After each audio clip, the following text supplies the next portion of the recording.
মসজিদে নববীর পাশে মদিনাতে একটা মসজিদ দেখবেন, এটাকে বলে মসজিদ যুল কিবলাতাইন।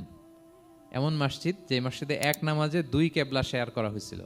মানে এই আয়াত যখন নাজিল হলো, আল্লাহর হাবিব সাল্লাল্লাহু আলাইহি ওয়াসাল্লামের সাথে একজন নামাজ পড়ে যে ওই মসজিদে যে দেখে কিছু লোক নামাজ পড়তেছে ওই বাইতুল মকদাসের দিকে হয়ে, কারণ তখন পর্যন্ত ওইটাই কেবলা।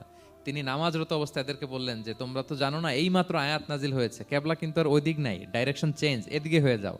তো ইমাম সহ মুসল্লি সব ঘুরে নামাজের মধ্যে ওইদিকে হয়ে গেছে। তাহলে একই নামাজে দুইটা কেবলা শেয়ার করা হয়েছে, ফলে তখন থেকে মসজিদের নাম হয়ে গেছে মসজিদ যুল কিবলাতাইন, দুই কেবলাওয়ালা মসজিদ।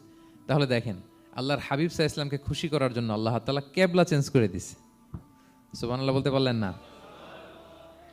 এভাবে যখনই আল্লাহর হাবিব সাল্লাল্লাহু আলাইহি ওয়াসাল্লাম বিষণ্ণ, চিন্তিত, মন খারাপ, ওনার মন ভালো করার দায়িত্ব নিয়েছে কে?